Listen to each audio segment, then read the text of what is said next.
का टॉपिक है states of matter. States of matter मतलब जो मैटर हमने पढ़ा था कि वो पार्टिकल से मिलकर बना होता है, किसी भी मटेरियलिस्ट थिंग में जो मटेरियल है वही मैटर है। किन अवस्थाओं में पाया जाता है? ये मेनली 3 अवस्थाओं में पाया जाता है। हमारे पास मैटर की 3 स्टेट्स हैं। पहली है सॉलिड, जिसे हम कहते हैं ठोस।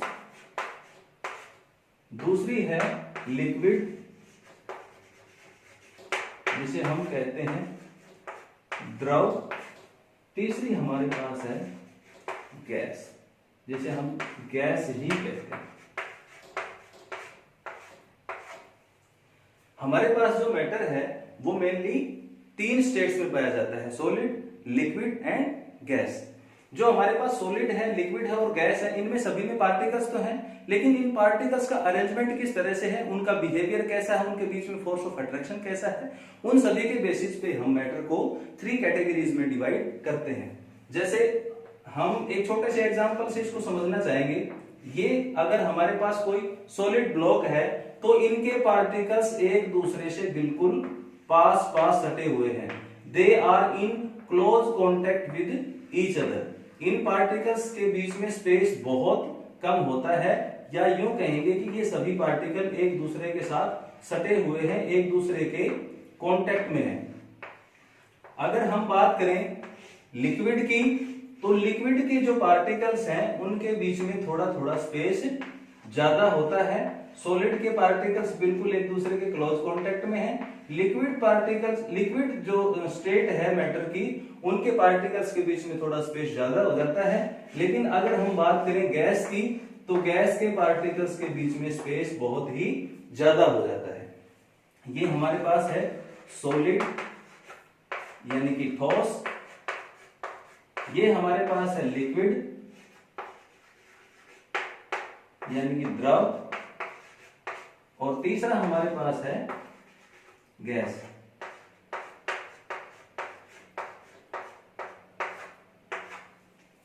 देखो, हमने पार्टिकल्स को बिल्कुल क्लोज कांटेक्ट में दिखाया है। ये क्या है?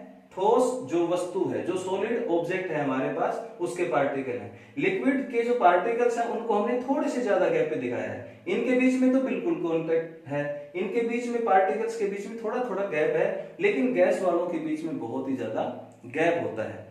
तो जो ठोस है उनके पार्टिकल ज्यादा है, इनकी डेंसिटी भी ज्यादा होती है।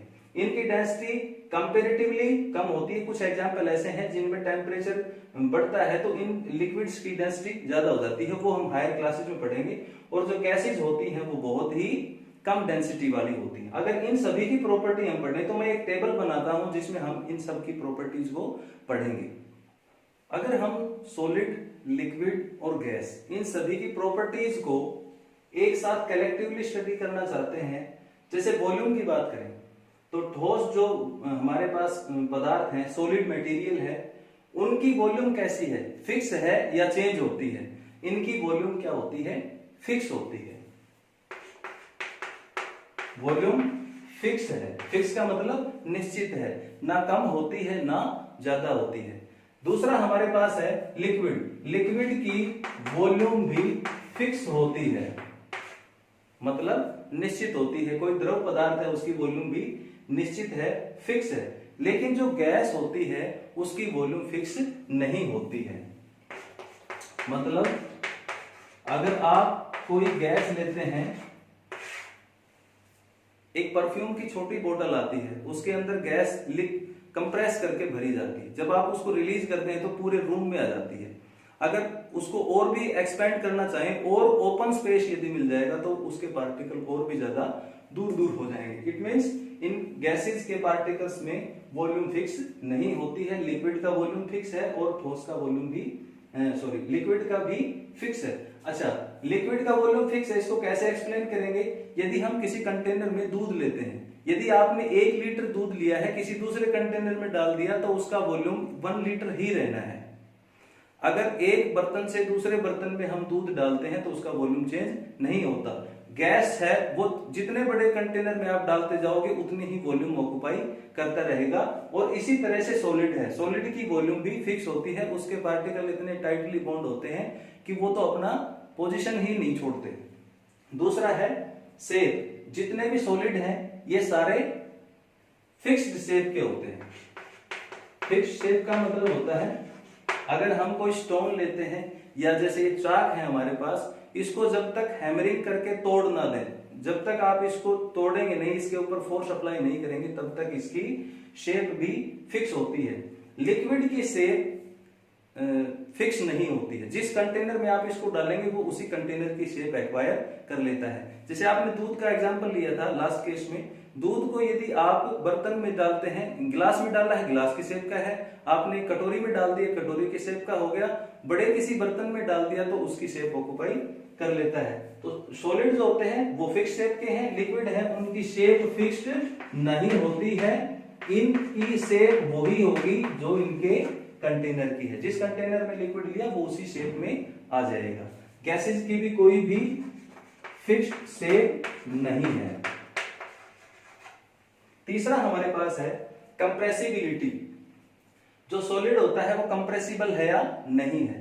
सॉलिड जनरली कंप्रेसिबल नहीं होते, या ऐसे कह सकते हैं हम, इनको आप बहुत ज्यादा कंप्रेस नहीं कर सकते, इनको संपीड़ित नहीं कर सकते, फोर्स अप्लाई करके इनको आप चिपका नहीं सकते हैं। जो कंप्रेसिबिलिटी सॉलिड की है इनकंप्रेसिबल,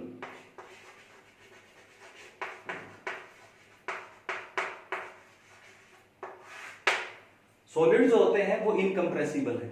कुछ एग्जांपल आप ले सकते हैं, जैसे स्पंज होता है, स्पंज को आप अगर फोर्स अप्लाई करेंगे तो वो शेप भी चेंज कर लेता है और कंप्रेस भी हो जाता है। क्यों? क्योंकि स्पंज में पार्टिकल्स के बीच में स्पेस होता है, लेकिन जब आप फोर्स हटाते हैं तो वो पार्टिकल अपनी ओरिजिनल शेप में चले जाते हैं।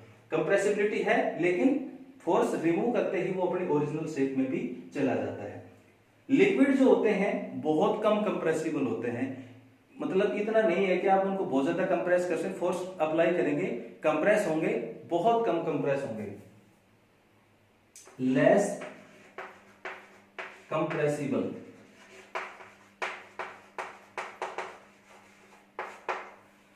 लेकिन अगर आप बात करें गैसेज की तो गैसेज बहुत ही ज्यादा कंप्रेसिबल होती हैं। इनको आप कंप्रेस करके, इस कमरे की सारी गैसेज को कंप्रेस करके आप एक बोतल में फिक्स कर सकते हैं। ये हाईली कंप्रेसिबल होते हैं, हाईली कंप्रेसिबल। नेक्स्ट हमारे पास है मूवमेंट ऑफ पार्टिकल्स। सॉलिड के पार्टिकल्स के बीच में इतना ज्यादा अट्रैक्शन फोर्स होता है, इतने ज्यादा आकर्षण बल होता है कि इनके पार्टिकल्स का मूवमेंट नहीं होता, वो केवल अपनी पोजीशन पे वाइब्रेट कर सकते हैं, जहां है वहीं हिल के रह जाते हैं, लेकिन एक पोजीशन से दूसरी पोजीशन पे नहीं जा सकते। दूसरा केस हमारे पास लिक्विड का है, इनके पार्टिकल्स का मूवमेंट है लेकिन रेस्ट्रिक्टेड मूवमेंट है, इनके पार्टिकल सरफेस को छोड़ के बाहर नहीं जाते, जितना लिक्विड आपने लिया है वो उसके अंदर ही चक्कर लगाएगा। इसके अंदर नो मूवमेंट, इनके अंदर कोई भी मूवमेंट नहीं होता। लिक्विड के पार्टिकल्स का movement with in the boundary होता है, जितना लिक्विड आपने ग्लास में लिया है वो उतने लिक्विड के अंदर ही पार्टिकल सर्कुलेट होंगे, मूवमेंट करेंगे, उस लिक्विड के सरफेस को छोड़ के बाहर नहीं जा सकते। कब जाते हैं वो हम डिस्कस करेंगे इसके बाद में। जो गैसेज हैं, गैस के पार्टिकल्स होते हैं वो हाईली मोबाइल केस होते हैं। हाईली मोबाइल मतलब बहुत ज्यादा एक जगह से दूसरी जगह मूवमेंट करने वाले होते हैं, पार्टिकल के बीच में अट्रैक्शन फोर्स बहुत कम होता है, इसलिए वो बहुत ज्यादा मूवमेंट करते हैं।